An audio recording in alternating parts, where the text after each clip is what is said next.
La légende des deux loups.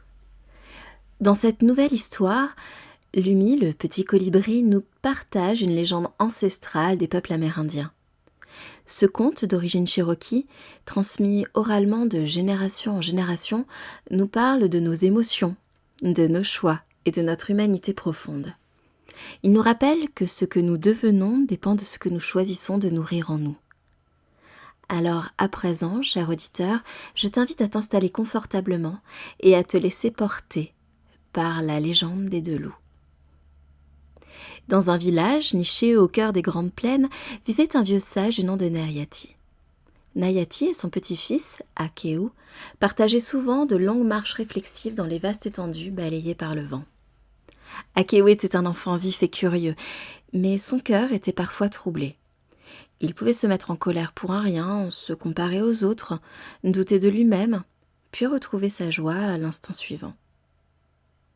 Un après-midi, tandis que le ciel devenait rose et que Akeu marchait en silence, il partagea ses réflexions à Nayati. « Grand-père, pourquoi est-ce que je ressens des choses si fortes et si différentes parfois ? Je suis quelquefois joyeux et j'aime mes amis et ma famille, et à d'autres moments je m'agace et j'ai envie de tout casser et de repousser les gens qui m'entourent. » Le grand-père sourit doucement, comme si cette question l'attendait depuis longtemps. Et avant même qu'il ne parle, un petit éclat de lumière apparut au-dessus de leur tête. Et oui, tu l'auras peut-être reconnu, c'était Lumi, le petit colibri. Il se posa sur l'épaule d'Akeu et ses ailes vibraient comme un petit tambour de lumière. Alors ça, c'est une excellente question, Akeu. Et je crois savoir que ton grand-père connaît justement une histoire qui t'aidera à mieux comprendre ce qui te questionne tant. Si tu le veux bien, je viens l'écouter à tes côtés. Nayati s'assit dans l'herbe et invita Akeu à faire de même.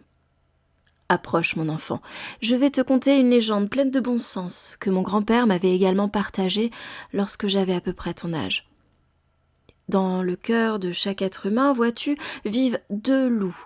Ils sont là depuis notre naissance et feront partie de nous jusqu'à notre dernier souffle. » Akeu ouvrit grand les yeux. « Deux loups, grand-père ? À l'intérieur de nous ? Et ils sont réels ?» Lumi laissa échapper un petit battement d'ailes où vibrait une étincelle amusée, et Nayati sourit. Réels, ils le sont en quelque sorte, mais ils sont surtout une métaphore. Le premier loup est sombre. Il se nourrit de colère, de jalousie, de peur, de doute, de méfiance, de tristesse. Et il cherche souvent à avoir raison, coûte que coûte. À mordre quand il se sent rejeté, à grogner quand il se sent blessé, ou à hurler plus fort que les autres. Il lui arrive de te murmurer que tu n'es pas assez ou que tu ne vaux rien, et que les autres sont parfois mieux ou parfois contre toi. Bref, il cherche à ce que tu craignes tout et te protège de tout. Akeu hocha la tête. Et oui, il connaissait bien ces sentiments dont parlait son grand-père. Et l'autre loup ? Le second loup, tu le connais également. Il est lumineux, plus doux et plus calme. Il est né de la bonté, de la patience et de la confiance. Il se nourrit de bienveillance, de courage, de gratitude, de joie simple et d'amour. Il te rappelle tes forces, tes rêves, ce qui te rend unique et ce qui te relie aux autres. Tu sais, ce loup lumineux, il connaît la valeur du pardon et te souffle avec calme et douceur d'apaiser tes tempêtes intérieures. À ce moment-là, Lumi vola entre le sage et l'enfant, partageant une petite poussière scintillante dans l'air. Le grand-père reprit. « Ces deux loups se battent en toi, Akeu, tout comme ils peuvent tous les jours se battre en moi et en chacun d'entre nous. » Akeu, inquiet, demanda. « Mais lequel de ces deux loups va gagner, grand-père ?» Nayati posa une main sur le cœur de l'enfant. « Akeu, celui qui gagne, c'est celui que tu choisis de nourrir. » Un silence doux s'installa. Akeu, en jouant avec une brindille qu'il venait de ramasser au sol, regarda Lumi, qui tournoyait doucement autour de lui. « Alors, quand je me mets en colère, c'est que je nourris le loup sombre ? » ?»« Oui, c'est bien cela. Mais la colère n'est pas une erreur. elle est là pour te transmettre un message.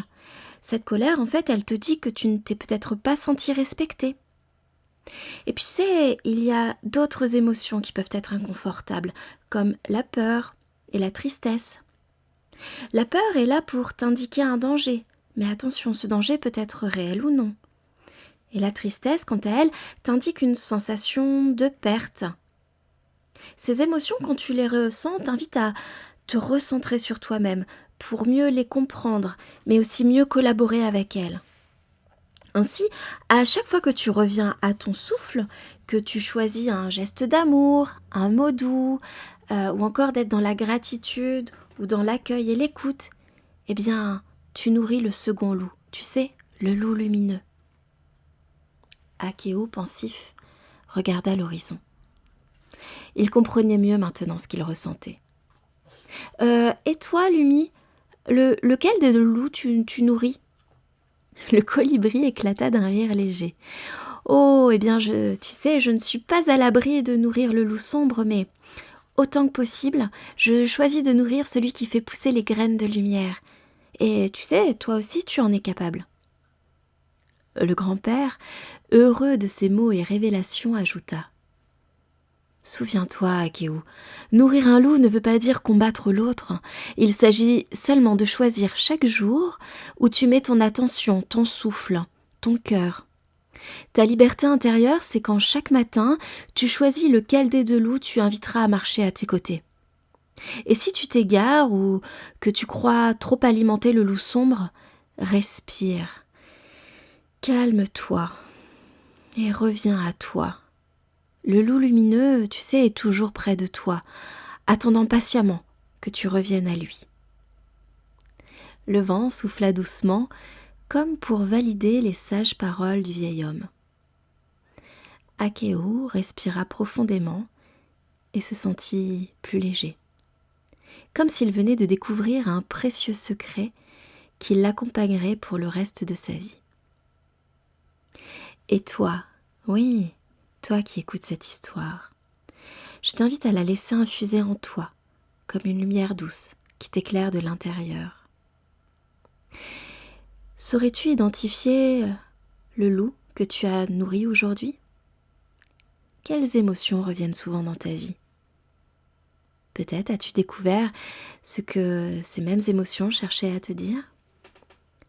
Enfin, quelles sont les actions, petites ou grandes, qui pourraient t'aider à nourrir demain ton loup lumineux ?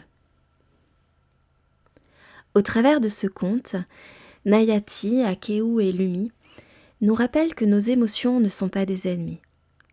Au contraire, elles sont nos guides, des messagères. Ainsi, lorsqu'une émotion désagréable pourrait s'apparenter à un sentiment de perte, une émotion agréable ou joyeuse, au contraire, vient t'exprimer quelque chose ressenti comme un gain ou une victoire. Enfin, rappelle-toi que chaque choix, même tout petit, peut nourrir la lumière en toi. Je te remercie d'avoir écouté cette histoire et de l'avoir peut-être laissé résonner dans ton cœur. Et t'invite à présent à t'abonner à cette chaîne pour découvrir les prochaines nouvelles aventures de Lumi, le petit colibri.